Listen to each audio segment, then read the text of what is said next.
Hey everybody, my name is David Victor. My company is called Boomcycle Digital Marketing. I am the author of this wonderful, amazing blog about SEO for music stores. So if you're watching this, I'm going to presume that you are a music store, either involved in marketing the music store, maybe you own the music store, and you're looking for ways to compete against the Sweetwaters and musicians, friends, and guitar centers of the world.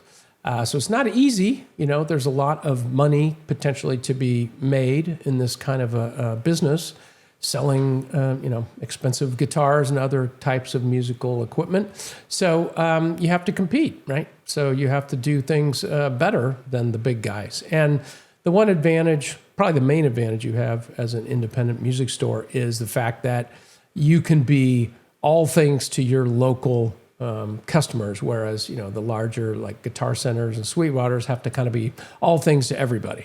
So you have a little bit of a built-in advantage there. So one of the first things to keep in mind is, and I mentioned this in the article, is that if you're visible, you are an option, and if you're invisible, you're just not an option. So you want to be visible, meaning findable, when people are searching for the kinds of things that you sell. So either musical instruments or services, maybe lessons or rentals and things like that. You want to be visible when somebody's looking for a flugelhorn to rent or violin for sale or something like that, depending on what you stock, of course. You want to show up. So you want to show up in that Google Map listing.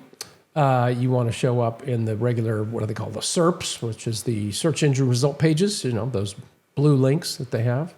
Turn purple when you click on it, that have been around a while. And of course you want maybe videos to be visible. There's all kinds of media that, more and more Google is showing when people are searching for things, because they know people want video a lot of times, like this wonderful video. So let's talk about who your best customers are. So we have a client that is a local music store fighting the good fight against all the big guys. And most of their customers are kind of interested in, the higher end instruments. Not say most of them, but a good majority of them are interested in, higher end instruments. They're guitar enthusiasts, maybe baby boomers. They've got some, disposable income to spend on things that they find interesting. And fortunately, some of those things are guitars. And so they'll buy, $5,000, $6,000, $7,000, $8,000 guitars. And that's good for my, client. So if you are fortunate enough to have those kinds of customers, it makes your marketing job easier, right? Because you can have a budget for those types of things. If you're kind of on the more economical end and you're dealing more with beginners and those types of instruments, of course you can make up for it with volume, right? You make a little bit less on each sale, but you make up for it by the number of items that you actually sell. So speaking of selling, e-commerce, right? Do you have an e-commerce website? Our client has a Shopify website. I tried to get him on WooCommerce because it works so much better with WordPress, which is where we get most of our SEO from, but they love Shopify, so we have worked with them with their Shopify and got it to play ball with us. And basically, it's working as well as any of the WordPress websites that we work with now that we've sort of come to grips with it. So in any good web design, you want to really deliver a punch the first time somebody hits your page, right? And they call this the hero section, the very first things they see. So guitarists and, musicians are gearheads. They want to show gear.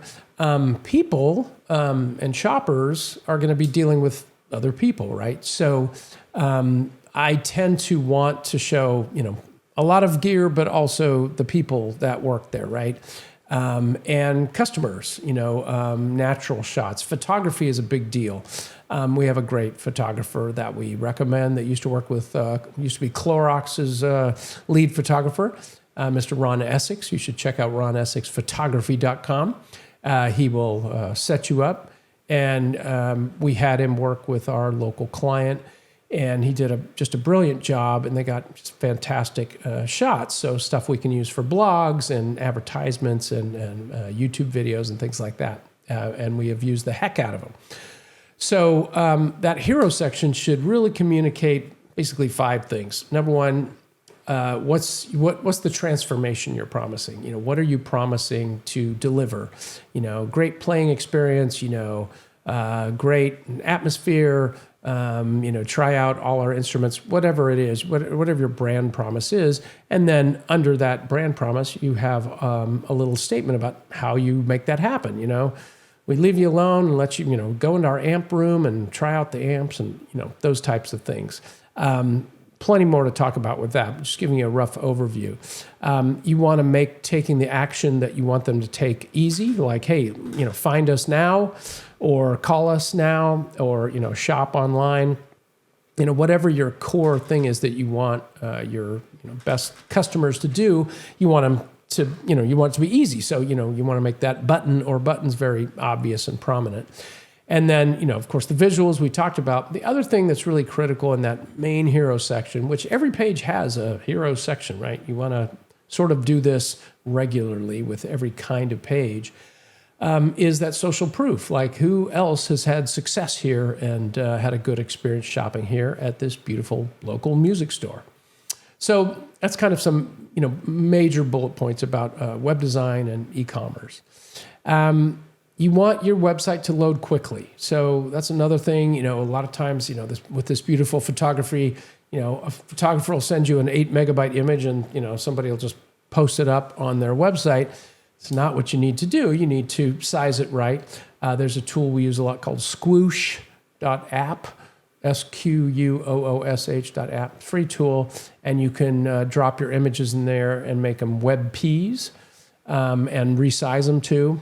And basically make them small so they load fast. They'll still look great, but they load much, much quicker. And it's definitely something, it's probably the biggest problem that for web page load speed, page loading time is those images. Get them down there. Tiny, make them tiny. So you want to do, when you're doing SEO, you want to create quality content.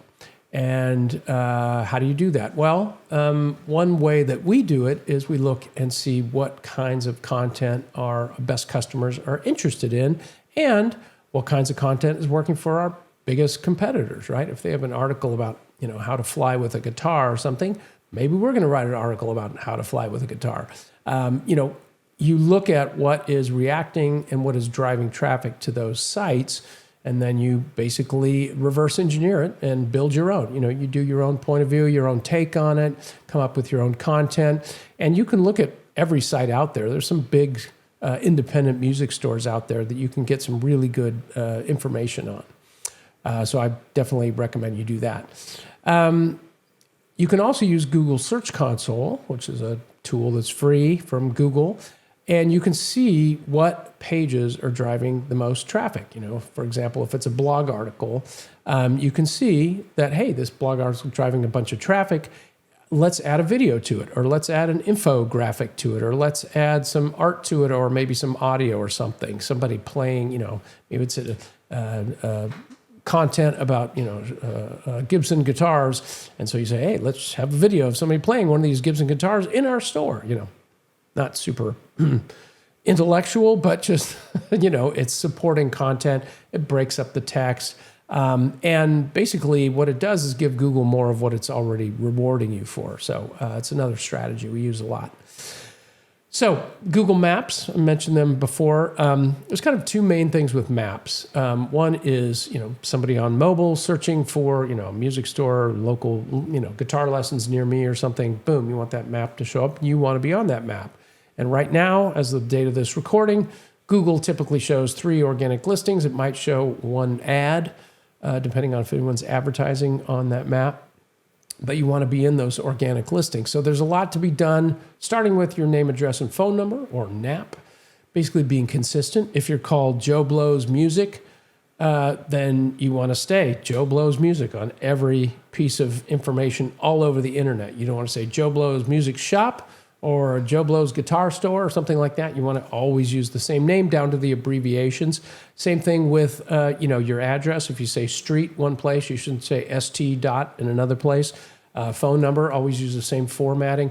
Basically what we do is we look at what Google already thinks about us, and then we use that and say, fine, that's what we're going to use everywhere, because Google is what we're trying to make happy, basically, with all our optimizations. The other huge thing, and I cannot emphasize this enough, is reviews, right? Any traffic you drive to your site or to your Google map listing is going to be worthless if you have a bunch of crappy reviews in there. So there's some interesting things about reviews, and one of them is that a review that's 5-star is not generally trusted as much as a review that's, or loved, let's say, as much as a review that's 4.8, 4.9. I mean, I think 4.9 is the sweet spot, right? 5-star review with 358 reviews means something funny is going on. I mean, there's no way that many people would have the perfect experience with you, right? I love my clients to death, and I think they're amazing and the best music store that I've ever dealt with. But people have bad days, or something happens, or the customer's just maybe an angry person or whatever, and you get those those reviews come in. So the reviews that are the amalgamation total score of reviews, that's 4.9, 4.8, 4.9. That's the perfect spot to be in. It shows realism. It shows high. You're going to be as high as you need to be. And of course, Google doesn't rank, on the map just based on reviews alone. It's one of, I forget how many, 20 maybe, core ranking factors for the map. It is the most visible thing out there, and a lot of times, businesses will get a little bit of religion and go, well, we're gonna, crank away on our reviews, and they should, if their reviews are crap. So we've had one client that started out, not a music store, but a client started out with a 2.6 star review, right? So anybody we drove to that map listing is going to go, something horrible happened here, I'm out of here. So, they had I forget, 3 5-star reviews and 2 1-star reviews, or whatever adds up to 2.6. Mathematicians, write in, feel free to write in. But that is suboptimal, right? You've got to raise that review up. So what do? Well, here's the good news. You can talk to your best customers, many of whom love you, right? Every store has, great customers and maybe not as great and average or whatever. Find those best customers and maybe have a QR code in the store, maybe have it flipped around so people don't see it. And then when you see somebody you want them to review, oh, you know what, you can review us. Kind of a nice little trick to do to get, sort of filter to only get the best reviews, right? And basically this only happens slowly. I've never seen, 20 reviews come in. Now, maybe you're the exception to the rule, but for the most part, people are they're going to do it. They're going to start to do it. They're going to stop doing it. They get a phone call or whatever. It's going to take time to build up those reviews. You really don't want 20 reviews happening in one day, but 2, 3, 4, 5 a month, for a small music store is realistic and will help, right? If you've got a 3.8 or something, you want to get to that 4.8, 4.9.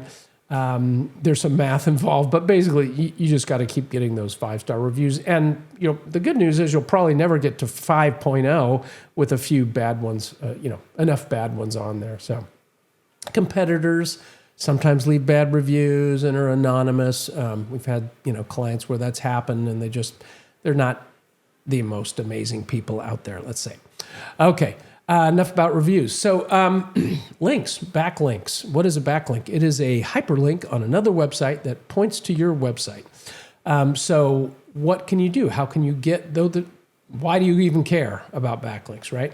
Well, backlinks were one of the first ranking factors. Let me start again. So backlinks, right? What are backlinks? Well, backlinks are a hyperlink from one website pointing to hopefully your website, and hopefully a good backlink. So there are geo-relevant backlinks, meaning links that come from local businesses. So if you are in San Antonio, Texas, and you get a link from a flower store or something saying, hey, you should check these guys out, whatever, it seems like, well, that's not really relevant at flower store, but it's geo-relevant, right? Because they're in the same city, basically. The other kinds of links are sort of topically relevant links. So, if you get a link from a manufacturer, right? You carry PRS guitars and Paul Reed Smith on their main website links to you, then those are links that are hyper relevant, right? It's coming from the manufacturer. Plus, the manufacturer has a good, authoritative website. You really want those links. In fact, one of my big tips is for everything you stock, you should do your due diligence, go to those manufacturers' websites and make sure those links, they have links pointing to you as one of their dealers, right? Those are important, links to get. And sometimes that's maybe all the links you're going to get for a while, especially as a new store. So that pretty much covers most of it in terms of the broad brushstrokes of SEO for music stores. I hope you've learned something today. We've shared a laugh. Maybe we didn't share a laugh, but we had some fun and told some stories, and hopefully you know a little bit more than you did before about local SEO and specifically SEO for music stores. My name's David Victor, Boomcycle Digital Marketing. Get in touch with us if you feel overwhelmed and crazy and can't handle everything that you need to handle to do your own homespun SEO. All right, we'll talk to you soon. Thanks again. Bye.